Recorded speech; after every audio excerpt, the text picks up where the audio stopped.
Martial Pick, Kabanata 4385. Pakikipaglaban sa 6th Grade Master.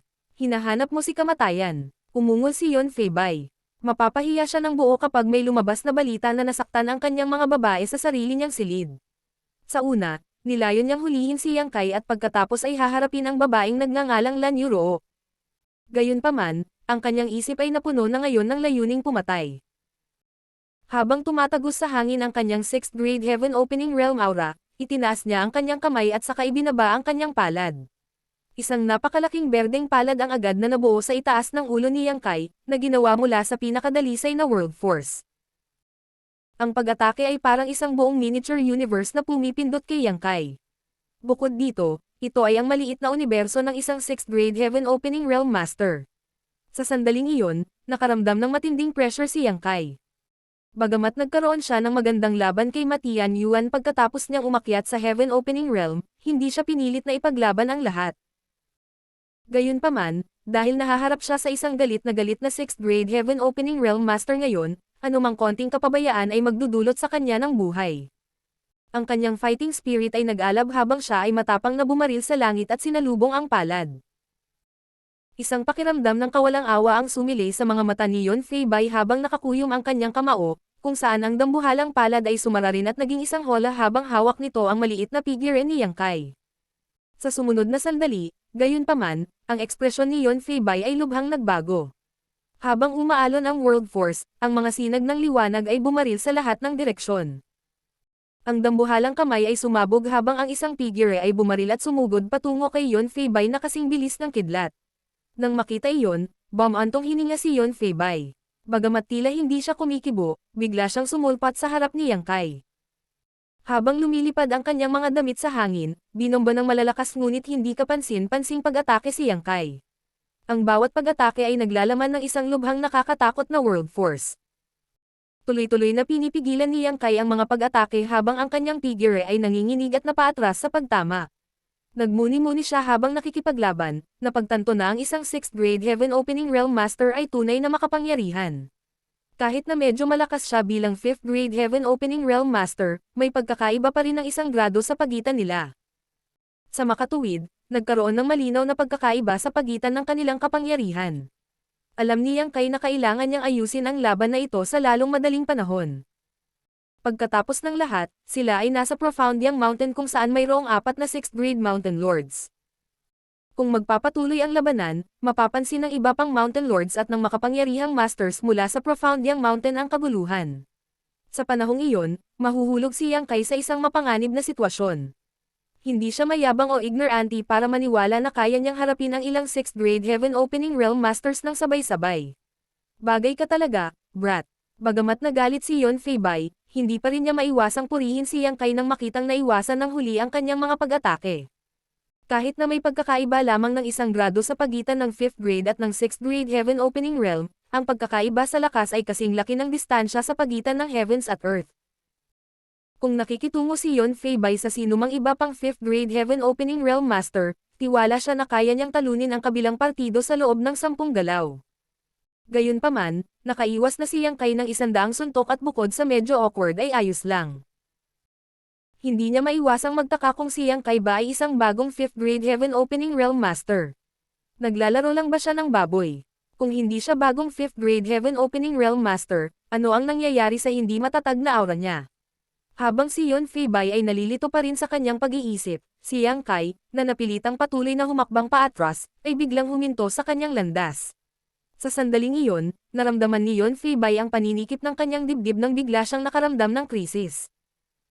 Sa susunod na sandali, inabot ni Yang Kai ang kanyang kamay at ipinatawag ang isang mahabang sibat sa kanyang pagkakahawak. Tila nayanig ang buong mundo sa sandaling lumitaw ang sibat. Isang malakas na dragon roar ang umalangaw habang ang isang mar-angle na dragon pressure ay tumagos sa hangin. Ang kilos ni Yang Kai ay ganap na nagbago habang hawak niya ang sibat sa kanyang pagkakahawak. Nagpakawala siya ng hininga at hinawakan ang sibat. Nang walang anumang nasayang na paggalaw o pag-aalinlangan, pinakawalan niya ang buong kapangyarihan ng kanyang Supreme Limitless Spear Technique. Malaking pagbabago ang ekspresyon ni Yon Fei-bai nang makita niya ang sibat na papalapit sa kanya. Sa kanyang mga mata, nakikita niya ang isang nakakatakot na Great Dragon na sumusugod sa kanya. Habang lumalangoy ang dragon sa himpapawid, tila determinadong lumunin siya sa isang iglap. Sa pagharap sa nakakatakot na halimaw na ito, pakiramdam niya ay hindi gaanong mahalaga bilang isang langgam. Agad niyang kinagat ang dila para i-compose ang sarili. Lumalaban sa dragon pressure, umungal si Yunfei Bai habang ipinatawag niya ang isang scroll, kung saan nakasulat ang ilang hindi mabasang mga karakter.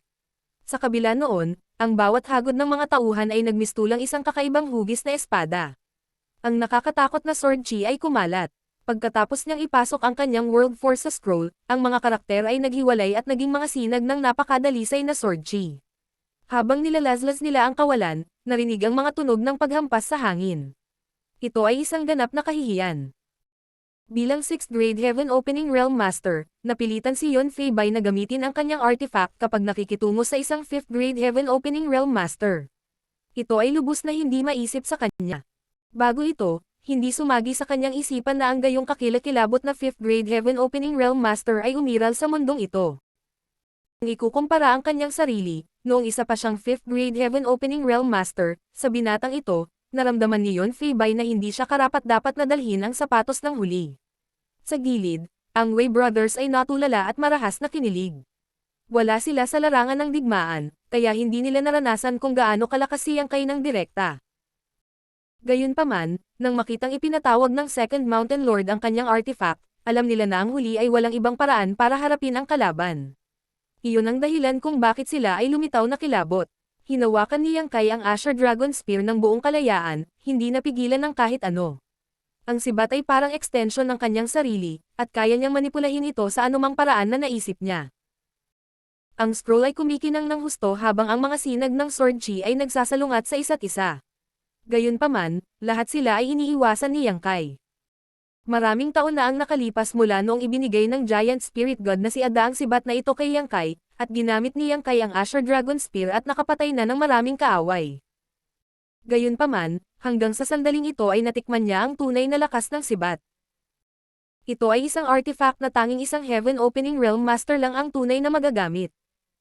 Bagamat nagawa niyang ilabas ang isang maliit na bahagi ng kapangyarihan ng sibat sa nakaraan, ito ay dahil lamang sa taglay niya ang isang Dragon Source.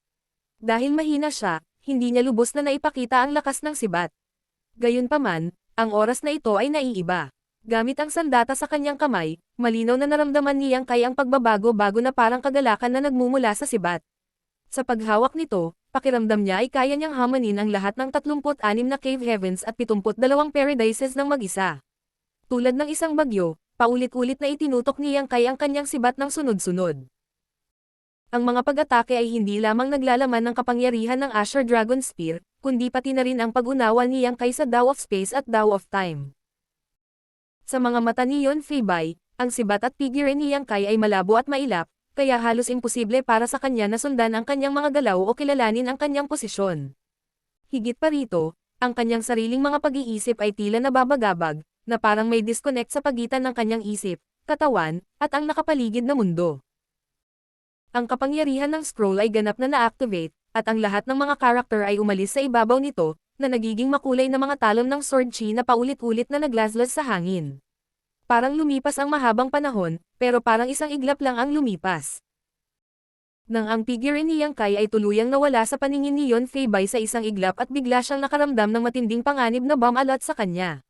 Bilang 6th grade Heaven Opening Realm Master, naranasan niya ang hindi mabilang na mga sandali ng buhay at kamatayan. Sa makatuwid, siya ay lubhang sensitibo sa panganib, at nagawa niyang tumugon ng naaangkop. Bumalik ang lahat ng sword chi at naging isang nakakasilaw na sword wave sa harap niya bago niya ito itulak pasulong.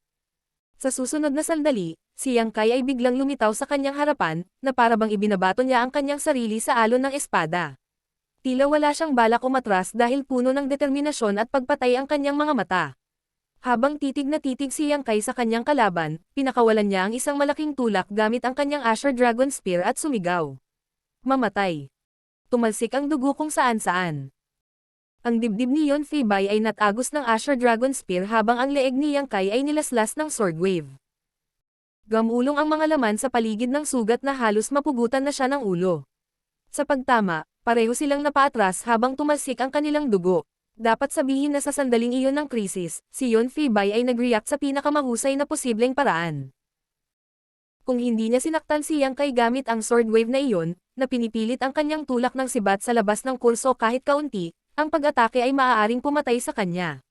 Pagkatapos nilang maghiwalay, hinawakan ni Yang Kai ang sibat sa isang kamay habang tinatakpan ang sugat sa kanyang leeg gamit ang isa pa niyang kamay. Tila determinado siyang magpatuloy sa pag-atake. Gayunpaman, bago siya makagalaw, bigla siyang tumingin sa isang partikular na direksyon at ngumuso. Hindi pa ito tapos. Kapag nakita ulit kita, siguradong papatayin ka. Sa pagdeklara nito, bumaril si Yang Kai mula sa Profound Yang Mountain. Gusto niyang patayin si Yon Feibai, ngunit ang matinding labanan na ngayon ay nag-alerto sa mga nangungunang masters mula sa Profound Yang Mountain at nakita niya na ang 6th Grade Heaven Opening Realm Mountain Lords ay papalapit na. Kung nanatili pa siya doon, kinubkob na siya ng mga ito. Patayin mo siya para sa akin. Patayin siya. Isang napakaputlang Yon Feibai ang humadlang ng husto at ang kanyang dagandong ay umalangaw-ngaw sa buong Profound Yang Mountain. Ang mga figure na papunta kay Yon Feibai ay agad na tumalikod at hinabol si Yang Kai, kasama ang 3rd grade at 4th mountain lords ng Profound Yang Mountain. Isang tao lang ang dumaong sa harap ng nasirang Grand Hall. Ito ay isang maputi ang balat at maamo na mukhang isang inosenteng binata, gayunpaman, ang katalinuhan sa likod ng kanyang mga mata ay nagpapahiwatig na siya ay mas matanda kaysa sa kanyang hitsura. Tumulong sa Mountain Lord, ang Wei Brothers ay nagmamadaling ibinaba ang kanilang mga ulo. Ang mukhang binata na ito ay talagang ang first Mountain Lord ng Profound Yang Mountain, si Mao Zedong.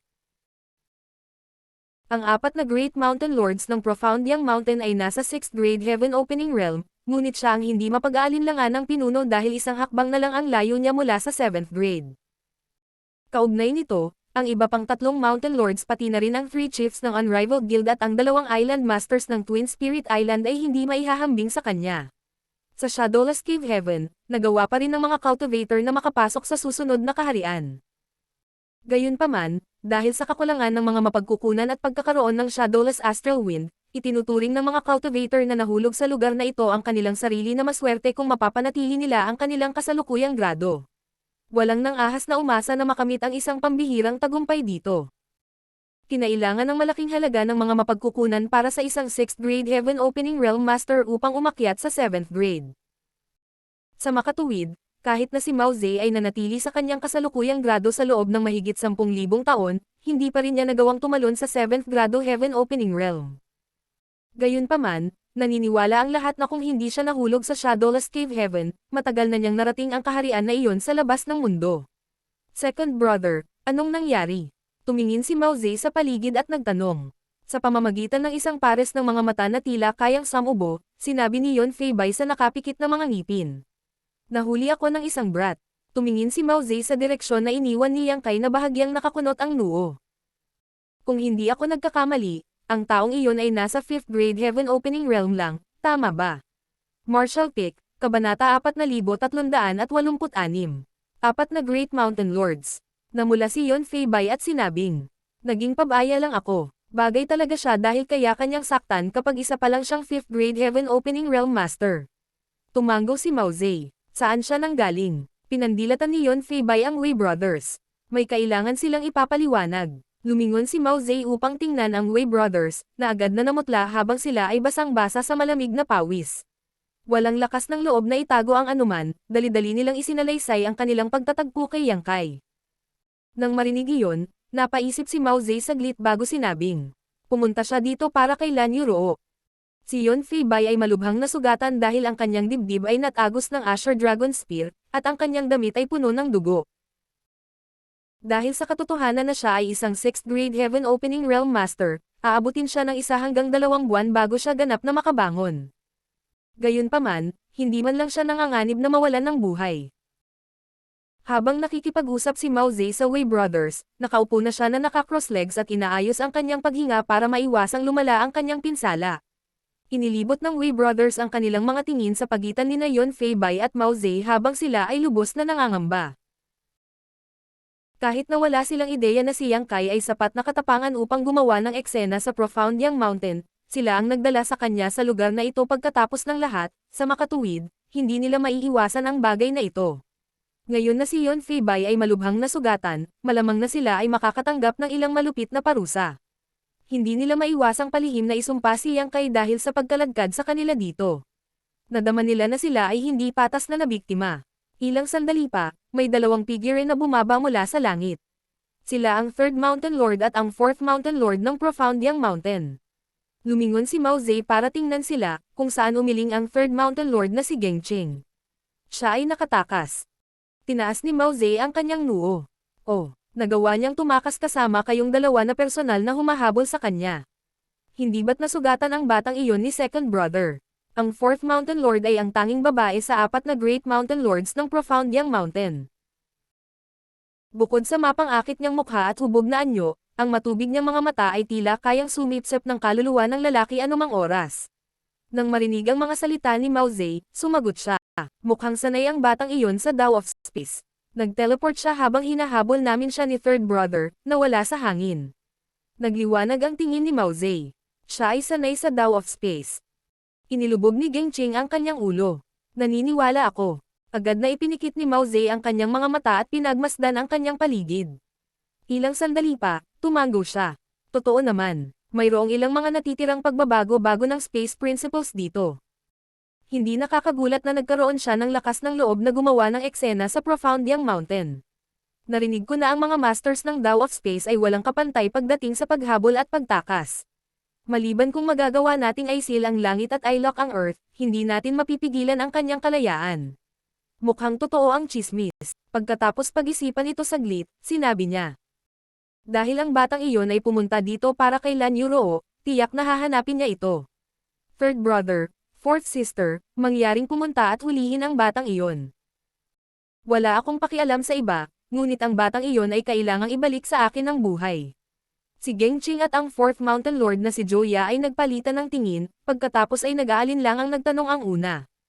Mukhang mataas ang pagtingin mo sa batang iyon, brother. Marahang pinagdikit ni Mao Zedong ang kanyang mga daliri at nagtanong. Ilang taon ka na sa Shadowless Cave Heaven, third brother. Matapos itong pag-isipan, sumagot si Gengqing. Hindi ko matandaan ang eksaktong tagal ng panahon, ngunit sa palagay ko ito ay 3,000 taon na. Kumusta ka, fourth sister? Sumagot si Joya. Sigurado akong mahigit 1,000 taon na ang nakalipas.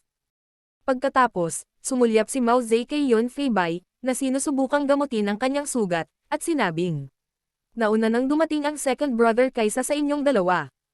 Siya ay nasa loob ng 6,000 taon habang ako ay natigil sa lugar na ito ng higit sa 10,000 taon. Ang Shadowless Cave Heaven ay hindi malaki o maliit. Sa paglipas ng mga taon, hinanap namin ang lahat ng lugar na maaari naming gawin, ngunit hindi pa rin kami makahanap ng labasan.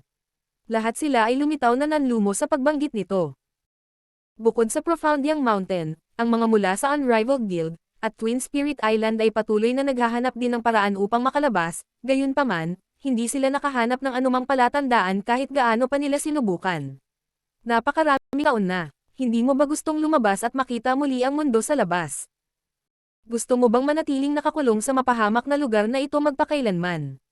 Sumagot si Gengqing. Siyempre gusto naming umalis. Mukhang nasa isip ni Joya.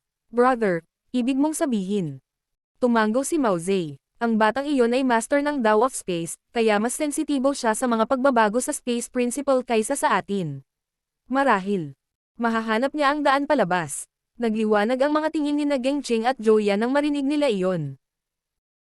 Bagamat hindi nila mahanap ang labasan pagkatapos ng napakaraming taon, hindi ito nangangahulugan na ang Shadowless Cave Heaven ay walang labasan. Kaya lang hindi nila ito natagpuan. Kung magagamit nila ang batang ito na bihasa sa Dao of Space, marahil ay magkakaroon sila ng isang kaaya-ayang sorpresa. Isang nasa sabik na si Gengqing ang nagsabi. Huwag kang mag-alala, brother. Tatawagan namin ni fourth sister ang rule at hulihin agad ang batang iyon. Nang magsasalita na sana si Mao Zedong, biglang iminulat ni Yon Feibai ang kanyang mga mata at sumigaw. Sandali, tinitigan siya ni Gengqing. May gusto ka bang sabihin, second brother? Sinabi ni Yon Feibai sa nagngangalit na mga ngipin. Pakiusap, ipaubaya sa akin ang bagay na ito, brother. Nakakahiya talaga na nasaktan ako ng brat na yon. Kung hindi ako nakaganti, hindi na ako muling makakapagpahinga ng magandang gabi. Nang marinig iyon, sumimangot si Mao Zedong. Sinabi ni Joya, second brother, ang iyong sugat. Paano ka gagawa ng hakbang? Huwag kalimutan na si Lan Yuroo ay isa ring 6th grade Heaven Opening Realm Master. Kahit na ang kanyang kapangyarihan ay maaaring hamina sa panahong ito, hindi pa rin madaling harapin siya kung siya ay itinulak sa isang sulok. Sumagot si Yon Fei. Ang ganitong uri ng pinsala ay gagaling sa dalawa. Hindi, ito ay gagaling sa loob ng 1 buwan. Ilang taon na tayong naghihintay, bakit hindi tayo maghintay ng 1 buwan? Pagkatapos, tinitigan niya si Mao Ze at nagpahayag ng mataimtim na ekspresyon. Pakiusap bigyan mo ako ng 1 buwan, brother. Pumikit si Mao Ze at tumahimik. Ilang sandali pa, malumanay siyang tumango at sinabing, dahil determinado ka na, hihintayin namin ang iyong paggaling, pagkatapos ay pangunahan mo ang operasyon. Isang tuwang-tuwa na si Yon Fei ang sumagot. Maraming salamat, brother. Kasunod nito, gumalaw si Mao Ze at biglang nawala. Nagpalitan ng tingin sina Geng Jing at Joya, pagkatapos ay sinabihan nila si Yon Fei na magpahinga at maghiwa-hiwalay. Matapos mawala ang iba pang 3 Mountain Lords, ang mga babaeng nasugatan ni Yang Kai kanina ay nagpakita at lumapit upang tulungan si Yon Fei na makaakyat bago sila tumungo sa isa pang bundok. Nagpalitan ng tingin at nanginginig ang Wei Brothers bago tumakas mula sa lugar na iyon, pakiramdam na parang nakatakas lang sila sa pintuan ng kamatayan. Samantala, isang bagbog na figure ang dumaong sa isang tigang na bundok. Siya ay walang iba kundi si Yang Kai, na tumatakbo para sa kanyang buhay ilang sandali lang. Ang pag-atake ni Yon Fei ay halos pugutan siya ng ulo. Ang mahabang sugat sa kanyang leeg ay kakilakilabot, at lahat ng kanyang damit ay basang-basa sa dugo. Gayunpaman, malakas ang pangangatawan niya, kaya kahit tumakbo siya para sa kanyang buhay kanina ay nagsisimula ng maghilom ang kanyang sugat. Ang mga laman sa paligid ng kanyang sugat ay nakitang namimilipit at muling nagdudugtong na. Ngayon, ang pinakamahalagang bagay para sa kanya ay ang tanggalin ang World Force ni Yon Fei. Kung hindi na maghihilom ang kanyang sugat. Nang matiyak na walang humahabol sa kanya, si Yang Kai ay naghukay ng butas sa bundok at sumilip dito.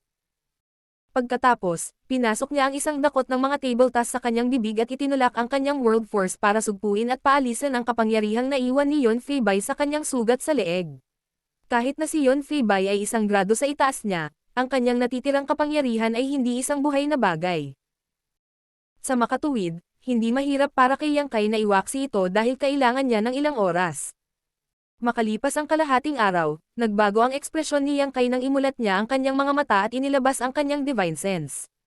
Hindi nagtagal, napagtanto niya na may isang babaeng tumatakbo sa labas ng tigang na bundok. Noong una ay nagpasya si Yang Kai na huwag pansinin siya, kung tutusin, kailangan niyang gumaling sa lalong madaling panahon, ngunit ang babae ay nagpatuloy sa paglalakad ng mahabang panahon na parang may natuklasan. Nadurog ang puso niya dahil wala siyang pagpilian kundi umalis sa pinagtataguan niya. Ang babae ay nasa 4th grade Heaven Opening Realm lamang, kaya dahil sa kasalukuyang lakas ni Yang Kai, maaari niya itong patayin ayon sa gusto niya. Sa makatuwid, kahit na siya ay nasugatan, hindi siya natatakot sa kanya. Nakatingin lang ang babae sa paligid nang may maramdaman siyang kung ano at tumangala, at nakita niya si Yang Kai na malamig na nakatitig sa kanya. Nagulat siya nang hindi niya namamalayan na napaatras siya ng ilang hakbang. Biglang may sumilay sa kanyang mga mata habang si Yang Kai ay biglang sumulpat sa kanyang harapan at kinuyam ang kanyang leeg gamit ang kanyang parang bakal na kamay. Ang lakas na nagmumula sa kanyang palad ay parang nakakamatay na parang kagat ng sawa. Sa sandaling iyon, kinilabutan ang babae habang umuubo at nagmamakaawa sa lalaki gamit ang kanyang mga mata. Tinitigan siya ni Yang Kai saglit bago sumimangot. Isa ka sa mga babae ni Yon Fei. Parang pamilyar kay Yang Kai ang babae. Isa siya sa mga babaeng nakapaligid kay Yon Fei kanina. Kung hindi siya nagkakamali, siya ang nagmasahe sa mga binti ni Yon Fei. Sa kasalukuyan, siya ay nakasuot lamang ng isang manipis na layer ng damit, na iniiwan ang kanyang curvy figure na malabong nakikita ng mga mata. Ilang sandali ang nakalipas, nakipag-away si Yang Kai sa mga babaeng iyon at pinaalis silang lahat, kasama ang babaeng ito. Gustong tumanggaw ng babae, ngunit hindi niya magawang gumalaw ng kalamnan, kaya napapikit na lamang siya. Paano mo ako nahanap? Malamig na tanong ni Yang Kai. Naihiling pa nga niya ang 2 6th grade Heaven Opening Realm Masters, kaya paano nalaman ng mahinang babaeng ito ang kanyang kinaroroonan? Habang nagsasalita siya ay bahagyang kumalas ang pagkakahawak niya. Nagmamadaling paliwanag ng babae. Sensitive ako sa mga amoy, at iba ang dugo ni Master sa iba. Sumimangot si Yang Kai, hindi alam kung dapat ba niya itong paniwalaan. Habang pinalawak niya ang kanyang divine sense, napagtanto niya na walang iba maliban sa kanila sa lugar na ito. May intensyon siyang patayin siya, ngunit humarap sa isang mas mahinang babae na walang awayan ng dugo sa kanya, walang puso si Yang Kai na tumawid sa linyang iyon. Pagkaraan ng ilang sandali, ngumuso siya at pinakawalan siya. Dahil nahanap mo na ako, bakit mo ako hinanap mag-isa sa halip na sabihin sa mga pinuno ng Profoundiang Mountain na pumunta dito? Hindi ka ba nag-aalala na papatayin kita? Pinagdikit ng babae ang kanyang mga labi. Nang hindi sumagot sa kanya, kinuha niya ang isang jade slip mula sa kanyang space ring at ipinasa ito sa kanya. Ano ito? Walang ipinaliwanag ang babae, at nang makitang hindi ito kinukuha ni Yang Kai, dahan-dahan niyang ibinagsak ang jade sa lupa at humakbang paatras habang sinabi niya. May utang na loob ako sa iyo kung mapapatay mo si Yon Fei. Kumunat ang noo ni Yang Kai habang ang babae ay tumalikod at umalis, nag-iwan ng medyo kaaya-ayang halimuyak sa hangin. Matapos tingnan ang jade slip, iniangat ni Yang Kai ang kanyang kamao at hinawakan ito sa kanyang kamay. Nang suriin niya ito, napataas ang kanyang noo. Iyon ay dahil ang jade slip ay naglalaman ng isang detalyadong mapa ng Shadowless Cave Heaven at lokasyon ng Lady Boss. Habang inaalala niya ang sinabi ng babae bago siya umalis, napaisip si Yang Kai. Martial Pick, Kabanata 4387. Hindi ako mangangahas. Tila ayaw ng babae na maging laruan ni Yon Fei. Napilitan siya sa ganoong estado. Sa kasamaang palad, siya ay masyadong mahina upang labanan. Ang katotohanan na tumalon si Yang Kai sa Profoundiang Mountain at nasugatan si Yon Fei ay nagbigay daan sa kanya na makakita ng kislap ng pag-asa, kaya pumunta siya dito para hanapin siya at bigyan siya ng ilang impormasyon. Pagkatapos itago ang jade slip, tumalikod si Yang Kai at umalis. Hindi pa siya lubusang nakaka-recover, at hindi siya sigurado kung nagsasabi sa kanya ang babae ng totoo. Nakakatakot kung mahanap siya ng mga kalaban ni Yang Kai dahil dinadala siya nito sa isang bitag. Sa makatuwid, nagpasya siyang baguhin ang mga lugar ng pagtatago. Pagkaraan ng ilang sandali, nakakita siya ng isang kuwebo sa isa pang tigang na bundok at sumilip dito upang magpagaling. Ang sugat sa kanyang leeg ay kahindek-hindek, gayunpaman, ito ay walang iba kundi isang sugat sa laman pagkatapos maalis ang natitirang kapangyarihan ni Yon Fei, kaya hindi ito mahirap pagalingin. Dahil sa kanyang matapang na pangangatawan, 3 hanggang 5 araw na lang ang aabutin niya para gumaling. Pagkalipas ng ilang araw, kinuha ni Yang Kai ang jade slip at tinukoy ang kanyang kasalukuyang posisyon. Matapos suriin ang impormasyon sa jade slip, siya ay naging isang sinag ng liwanag at tumungo sa isang partikular na direksyon. Makalipas ang kalahating araw, dumaong siya sa isang malaking kaldera. Pagtingin niya sa ibaba, napagtanto niya na ang kaldera ay karaniwang napakalalim.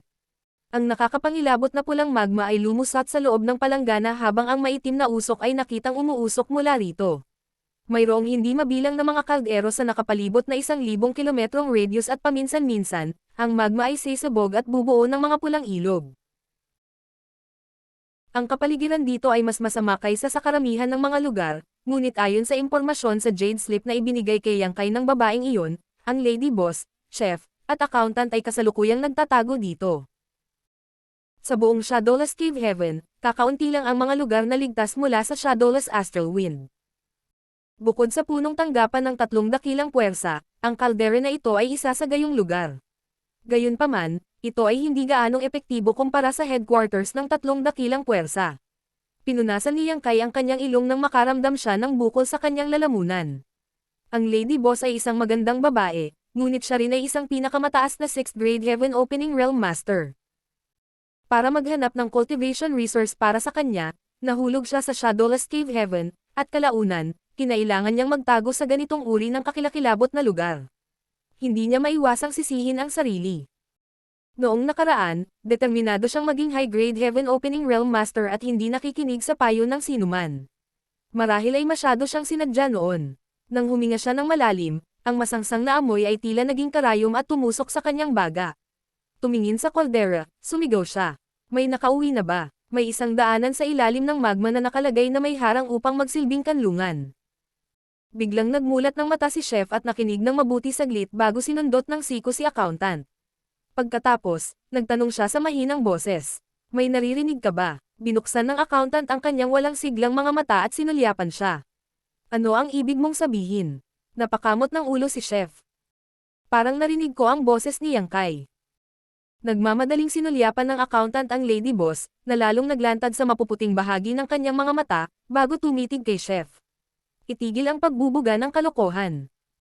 Ang brat na iyon ay isa lamang Emperor Realm Cultivator, paano siya papasok sa Shadowless Cave Heaven? Mali siguro ang narinig mo. Tumango si Chef. Tama ka. Teka. Makinig ka.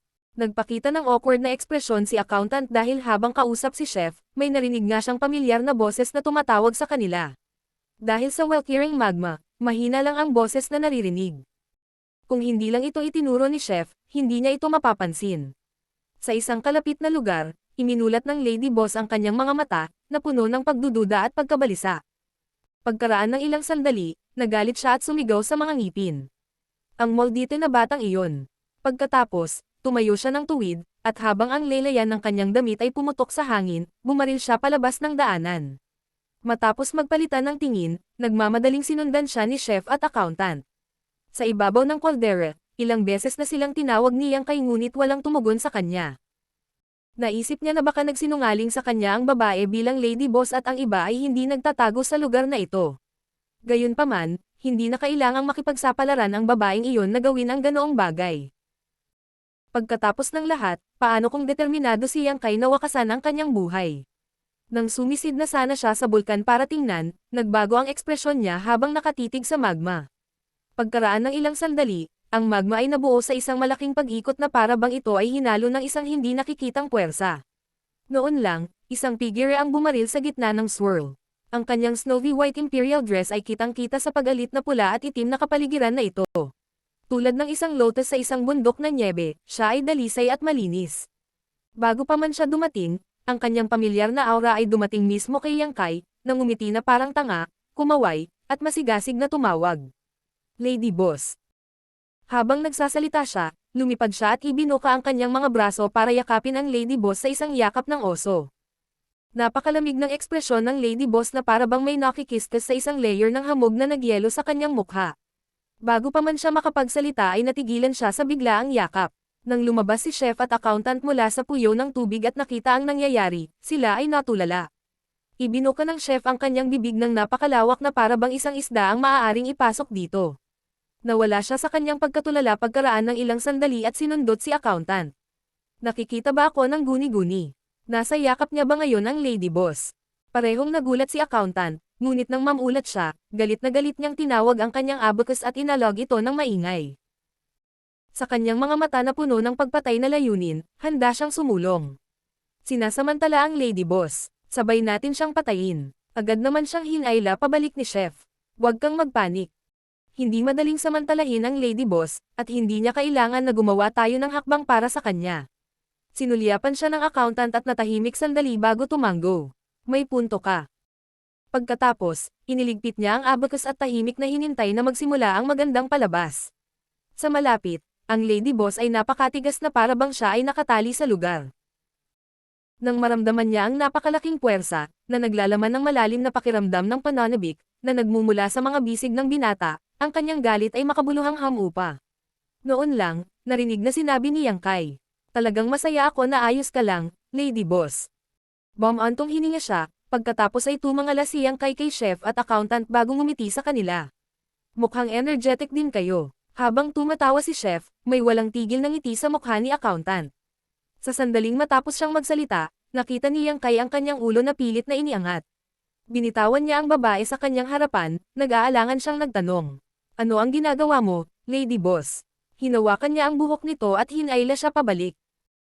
Nanginginig ang lamig sa likod ng kanyang mga mata habang nagngangalit ang kanyang mga ngipin. Anong ginagawa ko? Ako dapat ang nagtatanong sa'yo niyan. Nang matapos ang kanyang mga salita, pinalo niya ang isang sipa sa kanyang balikat. Bagamat siya ay isang babae, siya rin ay isang makapangyarihang 6th grade Heaven Opening Realm Master. Nagbigay siya ng matinding lakas sa kanyang pagsipa, at hindi nang ahas na lumaban si Yang Kai. Pagkatapos ng ungol, pinalipad siya na parang sako at bumagsak sa kalapit na bangin, na naging hugis tao na butas dito. Habang bumagsak ang mga sirang bato, naramdaman ni Yang Kai na umiikot ang mundo sa kanya. Bago pa niya maisabunutan ang sarili, sinunggaban siya ng Lady Boss at hinawakan ang bukong-bukong niya bago siya umikot ng ilang beses at inihagis siya sa magma. Bumulusok si Yang Kai sa magma na may splash at nawala sa ibaba. Kasunod nito, bumaril pababa ang Lady Boss na parang determinado siyang pumatay. Parehong nanginginig ang mukha ni chef at accountant habang nanonood. Ilang sandali pa, naramdaman ang marahas na paggalaw mula sa magma. Kasunod nito, isang nakakaawang hiyaw ang bumalot sa kalangitan habang si Yang Kai ay pinasabog mula sa magma habang pinaghahampas ang kanyang mga paa sa hangin. Mahigpit siyang sinundan ng Lady Boss at paulit-ulit siyang sinaktan sa walang awa na paraan. Napaharap sa unos ng mga pag-atake, dumaing sa sakit si Yang Kai at tinakpan ang kanyang ulo. Nagsimula na ring damyugo ang ilong niya. Naglakas loob ka bang umiwas? Subukang umiwas ng isang beses at tingnan kung ano ang mangyayari. Binugbog siya ng Lady Boss habang binabantaan siya. Sa ilalim ng panggigipit, si Yang Kai ay hindi nang ahas na lumaban sa anumang paraan. Walang magawa, nakahiga lang siya sa lupa at nakakulong na parang bola. Tinatakpan ang kanyang ulo upang protektahan ang kanyang mga vitals habang hinahayaan niyang ilabas ang lahat ng galit sa kanya ng Lady Boss. Tigilan mo na ako, Lady Boss. Nakikita ko kung ano ang nasa ilalim ng palda mo. Biglang bulalas ni Yang Kai. Nag-iinit na ang Lady Boss sa simula, kaya nang marinig niya ang mga kasuklam-suklam na salita, mas lalo niyang nilakasan ang kanyang mga sipa. Hindi na nakatiis, agad na lumapit sina chef at accountant para hilahin siya pabalik. Malakas ang kabog ng dibdib ng Lady Boss habang nanginginig sa galit ang kanyang figure. Sinabi niya habang magkadikit ang ngipin. Bitawan mo ako, dapat kong patayin ang nakakagalit na batang ito ngayon.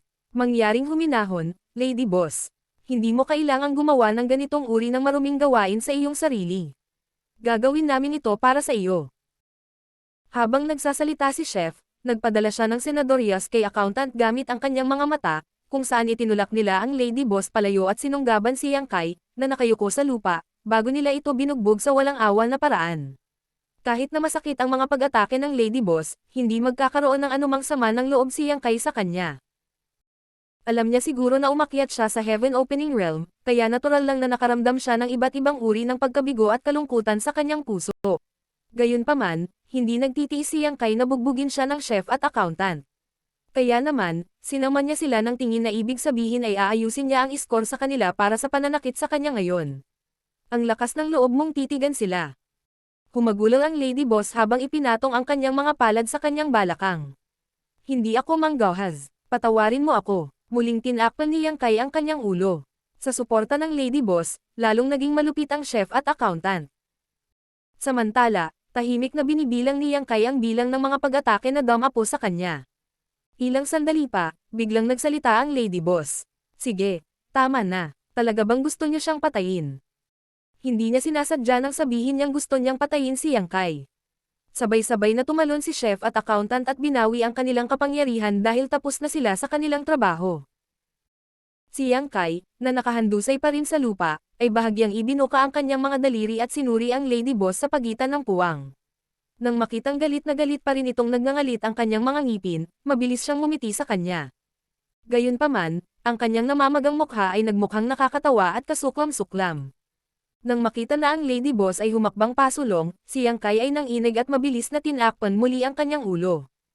Yumuko siya at kinuyam ang kwelyo ng lalaki bago itinaas sa mukha niya. Nakatitig sa kanya gamit ang isang pares ng bahagyang namumula na mga mata, time niyang tinanong. Nakapasok ka sa Heaven Opening Realm, hindi ba? Oo.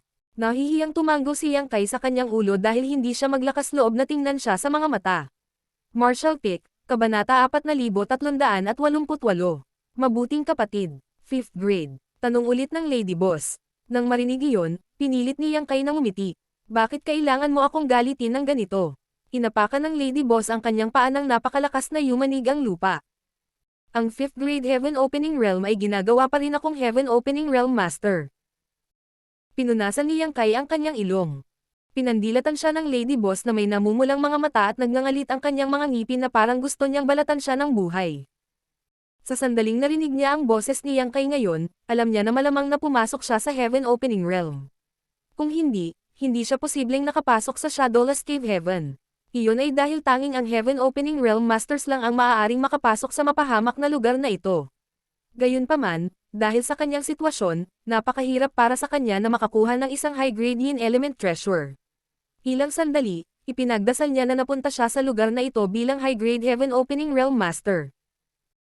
Gayunpaman, sa sandaling nakita niya siya, alam niyang hindi siya direktang nakalusot sa high-grade Heaven Opening Realm. Kung ganoon, makakapagbigay ito ng kaliwan sa kanya kung siya ay isang 6th grade Heaven Opening Realm Master. Sa kasamaang palad, ang 5th grade lang ang kaya niyang makamit. Ganap niyang alam na si Yang Kai ay nakagawa ng isang hindi kapani-pani walang matibay na pundasyon, at iyon ang dahilan kung bakit naduraj ang puso niya. May potensyal siyang maging high-grade Heaven Opening Realm Master ng direkta, ngunit sa halip ay napunta siya sa 5th grade. Masasabing wasak ang kanyang martial daw at malungkot ang kanyang kinabukasan. Sa gilid, tumahimik si accountant at chef habang nakatingin sila ng may sympathy ngunit humahanga kay Yang Kai. Sa wakas ay kinilala nila siya bilang isa sa kanila. Siguradong pumunta si Yang Kai dito para iligtas ang Lady Boss. Bagamat wala silang ideya kung ano ang nangyari para sa kanyang tuluyang pagsulong sa 5th grade Heaven Opening Realm, maaari silang makipagsapalaran sa isang hula. Habang si Yang Kai ay hindi makahanap ng high-grade Yin Element Treasure, masyado siyang nag-aalala tungkol sa kaligtasan ng Lady Boss, kaya naman mabilis siyang direktang sumulong sa 5th grade Heaven Opening Realm at pumasok sa lugar na ito. Napabuntong hininga ang Lady Boss. Hindi sinasadyang nahulog siya sa Shadowless Cave Heaven noong naghahanap siya ng high-grade Yin Element Treasure para kay Yang Kai, ngunit nagpasya siyang sirain ang sarili niyang kinabukasan at maging 5th grade Heaven Opening Realm Master sa huli para mailigtas siya. Nagkamali ang lahat, gayunpaman, ang katotohanan na ginawa niya ang lahat ng ito para sa kanya ay nagpatunay na siya ay isang matuwid at tapat na tao. Huwag kang umiyak, Lady Boss. Biglang sabi ni Yang Kai habang nakatitig sa mga luhang dumadaos-dos sa kanyang mukha. Itinaas niya ang kanyang kamay sa pagtatangkang panasan ang mga luha, ngunit tumalikod ang babae at nawala sa magma. Pinagdikit ni Yang Kai ang kanyang mga labi at napakamot sa kanyang ulo. Ang kanyang impresyon sa Lady Boss ay na siya ay isang determinado at matalinong babae. Para bang kaya niyang suportahan ang bigat ng langit gamit ang kanyang mga payat na braso kahit na ito ay bumagsak sa ibabaw niya. Hindi sumagi sa isip niya na isang araw ay makakakita siya ng ganyang babae na umiiyak. Patay ako. Nag-aalala si Yang Kai habang nagmamakaawa siyang nakatingin sa chef at accountant. Siguro galit na galit siya kaya umiyak siya. Anong gagawin ko? Bumantong hininga si chef at lumapit para tapikin ang balikat niya. Hindi siya umiiyak dahil galit siya. Anong ibig mong sabihin? Nagulat si Yang Kai. Kung gayon, ano ang dahilan? Sinisisi niya ang sarili niya. Nagsalita si accountant. Siguro iniisip niya na kung hindi siya nahulog sa Shadowless Cave Heaven, hindi ka sana puwersang pumasok para hanapin siya. Naniniwala siya na nahulog ka sa ganoong estado dahil sa kanya. Makakarating ka dapat sa 7th grade ng direkta, ngunit napunta ka lang sa 5th grade. Umiiyak siya dahil heartbroken siya at sinisisi ang sarili. Kumunat ang noo ni Yang Kai. Ang pag-akyat sa Heaven Opening Realm ay sarili kong desisyon. Wala itong kinalaman sa kanya. Sinulyapan siya ni Chef. Naniniwala ka ba sa sinabi mo? Nang marinig iyon, nagulat si Yang Kai at tumahimik. Sabi pa ni Chef. Kahit ano paman, kung ano ang nagyari ay nangyari na. Pasok muna tayo. Dahil pumunta ka na dito para hanapin kami, magiging mabuting kapatid ka na rin simula ngayon. Dati, si Old Boy at ang accountant lang ang mabubuting kapatid ko, at ngayon, kasama ka na rin. Habang nagsasalita siya, lumapit siya para itaas ang bagbog na si Yang Kai. Na may seryosong ekspresyon, tumanggo si accountant. Ikaw rin ang magaling kong kapatid. Pagkatapos, sumugod siya at tinulungan si Yang Kai na tumayo sa tabi ng chef. Biglang bumulong si Yang Kai. Chef, sinuntok mo ako ng 38 beses at sinapak mo ako ng 13 beses ngayon lang. Ikaw naman, 27 beses mo akong sinuntok at sinapak ng 16 na beses. Nang matapos siyang magsalita ay sabay na siyang pinakawalan ni chef at accountant dahilan para mapasubsob siya sa puweten. Habang si Yang Kai ay nasa isang masilaw na estado, silang dalawa ay naging mga sinag ng liwanag at bumulusok sa magma. Ang galit na si Yang Kai ay nagsabi sa pamamagitan ng pag-igting ng mga ngipin. Kayong dalawa ay talagang magandang, kaibigan ko, ha? Pagkatapos, tumayo siya at hinimas-himas ang kanyang likuran bago sila hinabol. May isang kuweba sa ibaba ng caldera na nahiwalay sa magma gamit ang isang spirit array. Kahit na ang kapaligiran ay hindi kaaya-aya, ito ay hindi makayanan sa pinakadulo hindi bababasa. Isa itong kuweba na halos kasing laki ng ilang bahay, at dahil nabuksan na ang paghihigpit, madaling nakapasok si Yang Kai.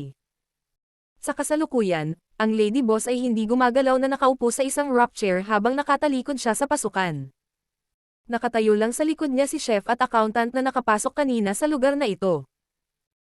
Ibinaling ni chef ang kanyang ulo upang sumulyap at sinabi sa mahinang boses. Narito siya, Lady Boss. Gusto mo bang itaboy natin siya? O hahayaan natin siyang manatili? Ang Lady Boss ay hindi tumugon sa kanya, na parang wala siyang narinig na kahit ano. Sumunod si accountant. Ano ang silbi ng tanong na ito? Halatang galit ang Lady Boss. Itaboy mo siya at hayaan siyang mamatay mag-isa sa labas. Napaungol si chef sa malalim na boses. Mabuti. Kasunod nito, Handa na silang gumawa ng isang hakbang habang naka-roll up ang kanilang mga manggas. Hindi na nakatiis, malamig na sinabi ng Lady Boss. Gusto nyo rin bang galitin ako? Nang marinig iyon, nanigas si Chef habang nakangiti. Hindi kami mangangahas. Mangyaring huwag magalit sa amin, Lady Boss. Hindi namin siya itataboy. Pagkatapos, nagpadala siya ng senadorias kay Yang Kai gamit ang kanyang mga mata. Nakuha ni Yang Kai ang mensahe at umupo sa kabilang sulok ng kuweba. Pagkatapos nito, sinabi nilang dalawa sa Lady Boss sa isang sunod-sunod na paraan. Pakiusap, magpahinga ka. Habang nagpapalitan sila ng tingin, maingat silang lumayo at lumapit kay Yang Kai. Ang isa sa kanila ay nakatingin sa kanya ng masama habang ang isa naman ay nakayuko at nakatitig sa kanya. Tumikim si Chef. Uso ba ngayon ang namamaga na mukha, Yang Boy? Paano ka nagkaroon ng mukha para magtanong ng ganyan? Pinandilatan siya ni Yang Kai. Pagkatapos niyang bugbugin ng Lady Boss, walang awang sinaktan siya ng dalawang lalaking ito. Kung hindi lang dahil sa malakas ang pangangatawan niya, deformed na sana ang mukha niya ngayon. Makahulugang ngumisi si Chef. Walang kwenta itong mga sugat sa laman. May dala akong blood staunching paste. Tara, tutulungan kitang mag-apply. Nang matapos ang kanyang mga salita, kumuha siya ng malapot na paste mula sa kanyang space ring at sumandok ng kaunti nito gamit ang kanyang mga daliri bago ilapat ito sa mukha ni Yang Kai. Umiwas si Yang Kai para umiwas sa kanya, iniisip na hindi na niya kailangan ng kahit anong blood staunching paste para sa mga sugat na ito sa laman. Gayunpaman, nakita niya ang chef na banayad na sumenya sa kanyang mga mata sa direksyon ng Lady Boss. Nagbago ang ekspresyon ni Yang Kai nang malaman niya kung ano ang sinusubukan niyang gawin. Sa makatuwid, tumigil siya sa pag-iwas sa kanya at hinayaan siyang gawin ito. Gayunpaman, sa lalong madaling panahon siya ay sumigaw sa tuktok ng kanyang mga baga. Ouch! Masakit! Hindi ba pwedeng maging marahan ka? Ngumuso, sumagot si Chef. Ako ay isang tagapagluto, ganito ang pakikitungo ko sa karne at isda araw-araw. Napabuntong hininga si Yang Kai. Sa tingin mo ba ako ay isang uri ng karne na dapat lambot? Sinabi mo lang na ako ang magaling mong kapatid. Pinabulaanan ni Chef. Ito at iyon ay magkahiwalay na isyo. Paano mo sila malito? Si accountant, na nakatayo sa harap nila habang nasa likod ang kanyang mga kamay, ay naiinip at sinabing. Sige, itigil mo na ang pakikipagtalo. Yang Kai, paano mo nalaman na nandito kami? Sinabi ba sa iyo ni Old Bay ang tungkol dito? Tumanggo si Yang Kai. Dumating si Old Bay sa Voidland at sinabi sa akin kung ano ang nangyari. Kaya naman nagmadali akong pumunta dito. Kamusta na siya ngayon? Sumagot si Yang Kai. Okay naman siya, kaya huwag kang mag-alala sa kanya. Dapat nasa Voidland siya ngayon. Noong una ay gusto niya akong sundan sa lugar na ito, ngunit wala akong ideya kung ano ang nangyayari dito o kung makakaalis ako o hindi, kaya tinalikuran ko siya at nag-iisang pumasok sa lugar na ito. Malumanay na tumanggo si accountant. Mabuti naman. Pagkatapos, sinulyapan niya ang Lady Boss, at nang makitang tumuwid na ito para makinig ng mabuti, lihim niyang nakita itong nakakatawa. Pagkatapos noon, nagtanong siya. May isang bagay na hindi ko maintindihan. Nakagawa ka ng napakatibay na pundasyon, ngunit bakit napunta ka sa 5th grade Heaven Opening Realm? Maaari kang umakyat sa 6th grade Heaven Opening Realm kahit papaano. Hindi ba kulang ka lang ng angkop na Yin Element Treasure? Nang marinig iyon, walang magawang ngumiti si Yang Kai. Mahabang kwento ito. Bago pumunta sa Shattered Heaven, hindi niya alam na ang Heaven Opening Realm Masters lang ang maaaring pumasok sa Shadowless Cave Heaven. Kung alam niya, nakapaghanda na sana siya ng 6th grade Yin Element Treasure kung sakaling may mga emerhensya. Gayunpaman, huli na ang lahat dahil nalaman lang niya ito pagdating sa lugar na ito. Ang mga 6th grade resources ay lubos na hinahangad sa Voidland sa simula, upang hindi sabihin ang katotohanan na ang mga Yin Element resources ay mas bihira pa. Sa sandaling lumitaw ang anumang 6th grade resources sa Star City, bibilhin sila ng mga mula sa Voidland. Sa huli, nang kailangan ni Yang Kai ng ganoong mapagkukunan, napagtanto niya na wala man lang siyang kasama. Maging si Tizing at ang iba pa ay hindi nagtataglay nito. Naiwan na walang pagpipilian, maaari lamang siyang umakyat sa 5th grade Heaven Opening Realm. Nang marinig iyon, bumantong hininga si accountant. Alam kong may mali tungkol dito. Ngayon, parang may mga tao talaga sa likod nito. Matapos mahulog sa Shadowless Cave Heaven, nagkaroon siya ng ilang mga hinala ngunit wala siyang anumang ebidensya upang patunayan ito. Matapos marinig ang kwento ni Yang Kai, napagtanto niyang tama ang kanyang mga haka-haka. Hindi sila aksidenteng nahulog sa Shadowless Cave Heaven, sa halip, ito ay isang bitag na nahuli sila. Matapos matrap ang Lady Boss, inilabas nila si Bai Chi para hayaan siyang ipaalam ito kay Yang Kai. Pagkatapos, nag-set up sila ng pagkubkob sa labas lang ng Shadowless Cave Heaven. Mas mainam kung mapatay nila si Yang Kai, sa gayon ay maaayos ang isyong ito ng tuluyan. Kahit na hindi nila siya mapatay, maaari nilang pilitin siyang umakyat sa Heaven Opening Realm dahil iyon ang tanging paraan para makapasok sa Shadowless Cave Heaven. Sa huli, naging matagumpay ang kanilang balak dahil walang pagpipilian si Yang Kai kundi ang umakyat sa 5th grade Heaven Opening Realm. Gayunpaman, hindi nila kailanman inasahan na ang Black Crow Divine Monarch ay mamumuno sa isang grupo ng mga tao at maglulunsad ng palihim na pag-atake sa kanila sa kritikal na sandali, na nagresulta sa kanilang pagdurusa ng napakalaking pagkalugi. Higit pa rito, upang kusang loob na umakyat si Yang Kai sa 5th grade, ang space rings ng lahat ng 4 na high-grade Heaven Opening Realm Masters ay kinumpista. Masasabing halos hindi makayanan ang kanilang pagkalugi. Sa anumang kaso, sa wakas ay naayos na nila ang isyu tungkol kay Yang Kai. Ang ganitong uri ng kinalabasan ay katanggap-tanggap pa rin, at habang walang masaya, sila ay nasiyahan man lang. Para naman sa kanilang sama ng loob kay Black Crow, kailangan nilang ayusin ang score sa kanya sa hinaharap. Mayroon kang potensyal na maging isang 7th grade Heaven Opening Realm Master, ngunit napunta ka sa 5th grade. Hindi ka ba nagsisisi? Tanong ni accountant sa malungkot na boses. Kung siya ang dapat na dumaan dito, hindi siya maaaring nananatiling kalmado at nakolekta. Nakakahiya na hindi ko maabot ang aking layunin, ngunit hindi ko pinagsisisihan ang aking desisyon. Umiling si Yang Kai. Dahil sa sitwasyong kinalalagyan ko, malamang na hindi ako makakakuha ng high-grade Yin Element Treasure kahit na maghintay ako ng 1,000 taon. Sa halip na mag-aksaya ng napakaraming oras sa paghihintay sa isang bagay na maaaring hindi mangyari, naniniwala akong dapat magkaroon ako ng kapangyarihang matatawag kong sarili ko.